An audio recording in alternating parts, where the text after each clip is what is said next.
a translated book, it is in so many ways a new life for that book. And it does have to be properly in English. Did we ask questions? Well, I was just going to one thing. Just on this point, how do you know that the translation was flawed and not the original text if you don't read any Chinese, obviously, but not any languages, apparently? Well, I mean, you reread English. I'm sorry, any foreign languages, since we're talking about publishing foreign literature. Yeah. Well, the translation was flawed insofar as the English wasn't great, you know. I don't mean compare. I don't mean compare. That the writer was a bad writer. Oh, well, because I had 5 sample translations, and they were all, you know, the essence of those translations, the essence of the novel that the translations conveyed was the same.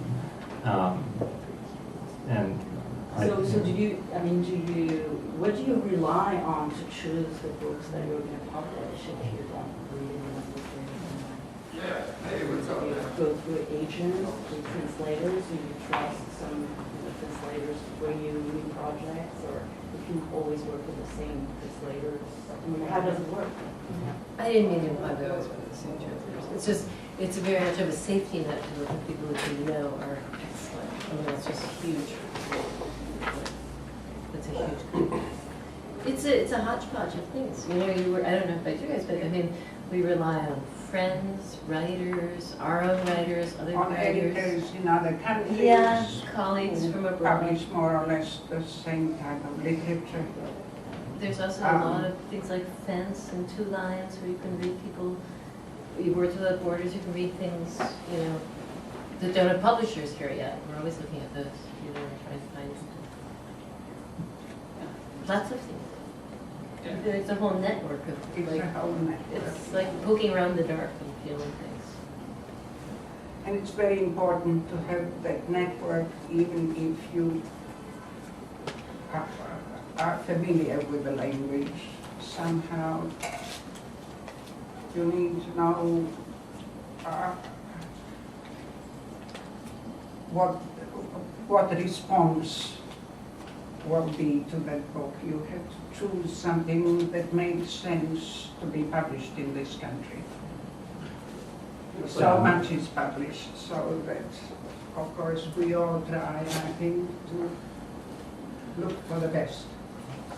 Yeah, and I think there's also an element of translation in what we do. I mean, as editors, as publishers, you know, we take something and then, you know, have to have faith that we can translate this book into, you know, sales, or we can kind of talk about this book in a way that will, you know, appeal to, you know, a large readership. So.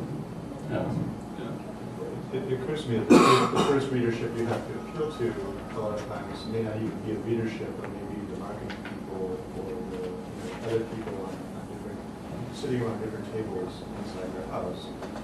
So I'm curious if you could talk a little bit about that. You mentioned it a bit, and kind of the transaction between agents and other publishing professionals. But I'm wondering if you could, you know, talk about that experience in the process of acquiring a translation and promoting it, and, you know, what are some of the joys and the less than joys? Anything. Yeah. Barbara's obviously in a different situation.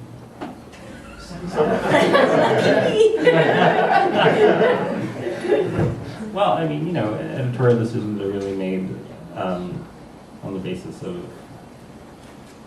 an editor's enthusiasm and the ability of the editor to infect his or her colleagues with that enthusiasm based on a shared reading experience. And the difficulty with the translation is that in a lot of cases there is no reading experience. We don't have anything to read. So we proceed on the basis of buzz, you know. Oh, the book has been published in 20 foreign countries and it's won this prize, and, you know, and this is what it's about, and I think that sounds interesting. And so told me about it, and this person is someone to be trusted, or or we have reports from these credible people. But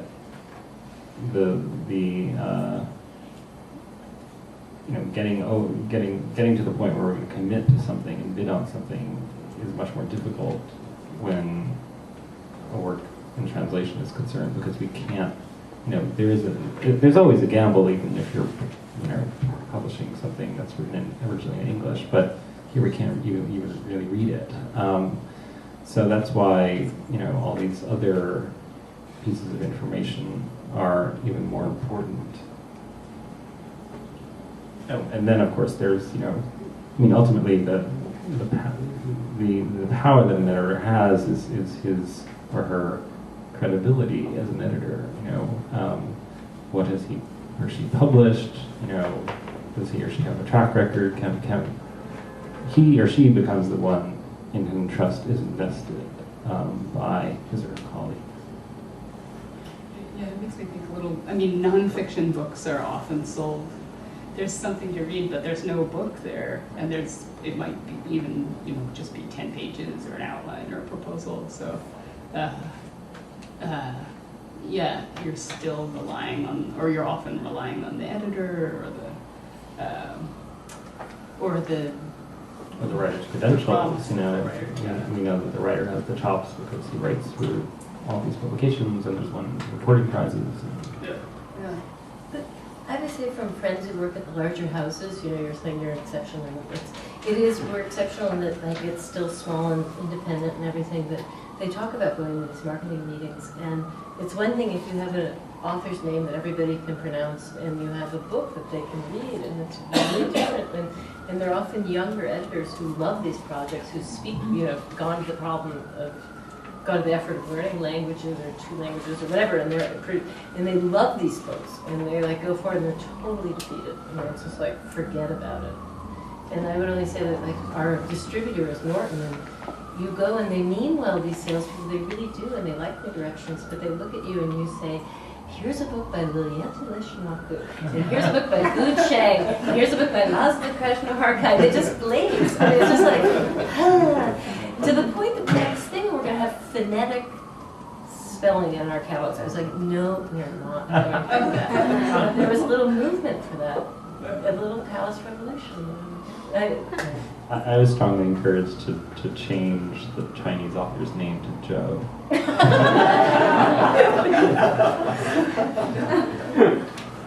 Sometimes we are lucky. Something reaches our desk already in an English translation, which is what happened to us with the poetry of Wisława Szymborska. So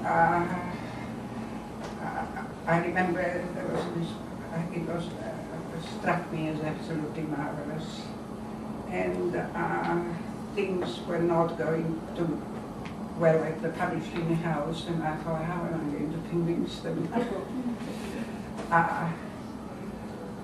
to let me acquire a volume of poems by a poet whose name no one can pronounce.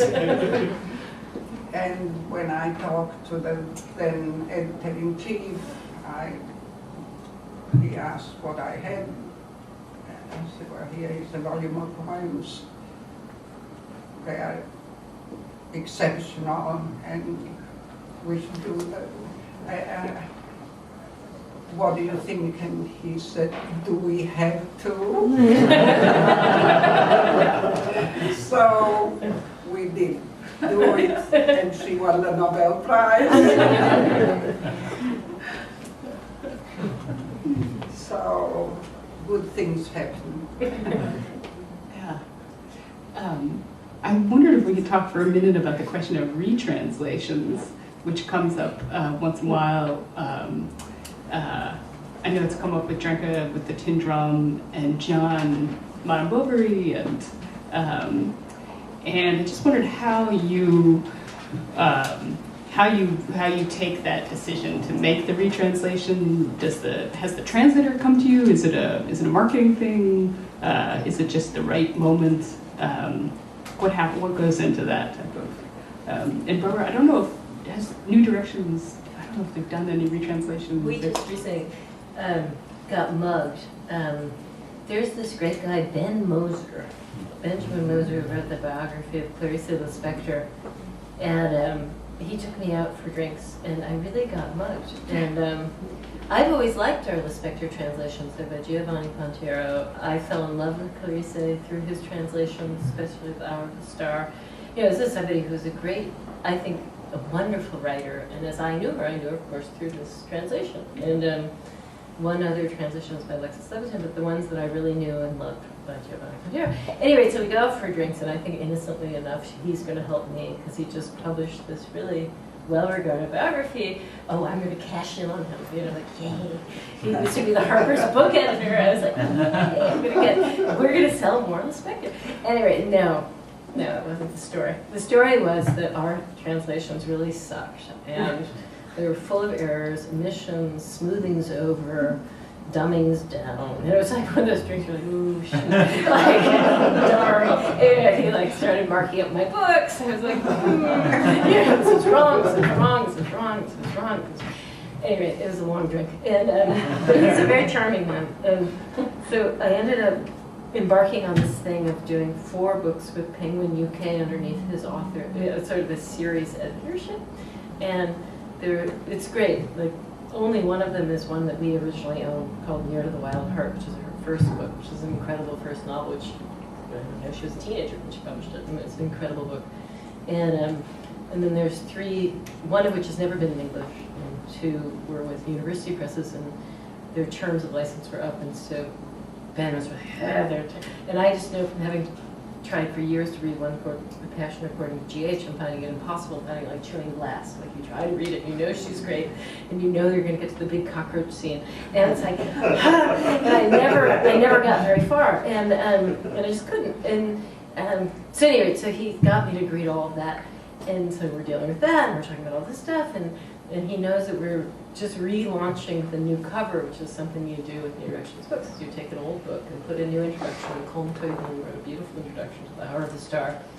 And it was just like, Ben couldn't stand it anymore. And he started calling like every day, like once or twice a day, or you can't do this, you have to stop. And I was like, what do you mean? Like, I've always loved this. And he goes, you know it's wrong, you know it's wrong. Like, really insane. And finally, I was like, Ben, and he goes, I'll do it for free. I'll do it in 2 weeks. And I was like, this is an incredibly insane conversation. Like, we can't have you do it for free.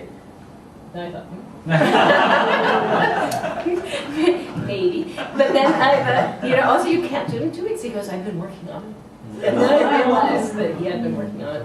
So I said, okay, but that means I'll have to edit in the weekend. And or we're not going to hit anywhere near our publication date. And he was like, that's no problem. And I was like, okay. And so on Monday we call each other, and he's in Europe, and so I'm on the phone, and I start reading off my edits to him. And I said, well, this and this and this and this. He goes, Barbara, no, it's supposed to be incorrect English. Clarice knew what correct Portuguese was. She chose not to do it. She's a radical writer. You've got to stop dumbing her down. You've got to stop. This is the moment where you break your affection for the original translation, no matter how much you love this. This is it. And so literally, we went over this translation, and of 30 edits, he took 1 of each, every 2 pages. He goes, oh, you're right. That's my mistake. That was my mistake. Clarice didn't do that. Here, okay, you can have that one.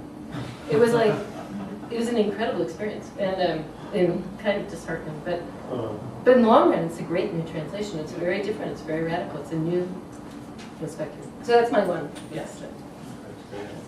Yeah, it was great. You didn't pay him? Did you pay him? No. Just so you know what you're dealing with. No. Exactly. No. Well, he volunteered. Yeah, he gets it. So do you still like novels? I love both novels, but I love the new one better. The new one is like, and it's very interesting because there were a couple of holdouts on our staff about the Spectre where I said, oh my God, I can't believe you don't think she's one of our best authors. And like Lori, who's a really tough cookie, was like, God, now I can't wait. So did, Colin Tobin reads Spanish, does he read Portuguese? He had all of this love For the English?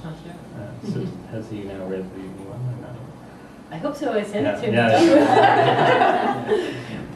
That's great. So retranslating, I mean, there are so many different ways this happens. So, let's see. So the Madame Bovary, Lydia. When I came to Penguin, I was well aware of Lydia's translation for us of Swann's Way, Proust, and justly celebrated translation. And I wanted to do something else with her because that was so successful, and I wanted it to be big. And Madame Bovary seemed, a kind of obvious choice, the kind of this iconic French novel, and it also seemed a kind of, perfect marriage of sensibility. Flaubert, the kind of famously fastidious writer, and Lydia Davis, equally famous for her fastidiousness, for her, interrogation of each and every word, and her milking of significance from each and every word. So I asked her to do it, and she said yes. Apparently, I'm kind of fudging the story a little bit, because apparently, my predecessors had asked her, and she had said no. But for me, she said yes, for whatever reason. I didn't know her. And then she did, and that's the story. But why? We already had Madame Bovary in Penguin Classics. We didn't need a new one. And the last one we published was in 1990. It was a translation by Geoffrey Wall, a Brit.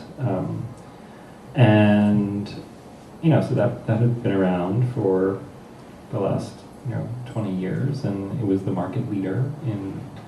So why mess with a good thing? But it's Lydia Davis, and it's Madame Bovary. There hadn't really been. My argument of Lydia was that there hadn't really been a landmark translation of Madame Bovary since Francis Steegmüller's 50 years earlier. How well has it done? It's done brilliantly. The hardcover was a national bestseller. It won the French American Foundation Translation Prize. And we just published the paperback. It's there's no doubt it will be the market leader, and it's an incredible translation. We'll talk after class.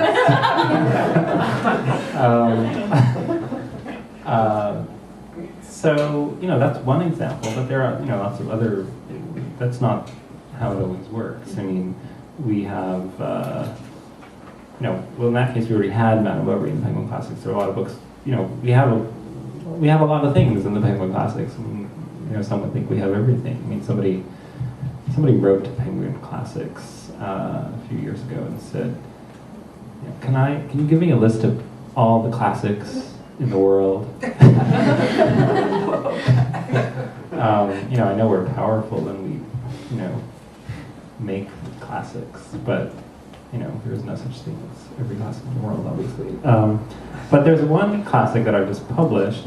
That we're kind of calling it a classic because we're publishing as Penguin Classics, but it's virtually unknown here. And really, it's a French classic, and it's virtually unknown in France. It's the autobiography of a 12th century French monk. It's called Monodies, which means solitary songs. And, this is an uphill battle. I'd be shocked if we get a review of it. But I think we've set it up well, and, the way I discovered it was that the scholar I hired to do the edition won a MacArthur Genius Grant several years ago for the work he's done on this figure whose name is Guibert of Nogent, this 12th century French monk who was kind of a disturbed person. This book, this memoir, is full of visions and demons and witches and otherworldly presences. And his argument, scholars' argument, is that it really reveals a medieval worldview that is not familiar to us. It's a kind of apocalyptic worldview. And he's used this work, the Maimonides, to kind of, present this new understanding of the Crusade.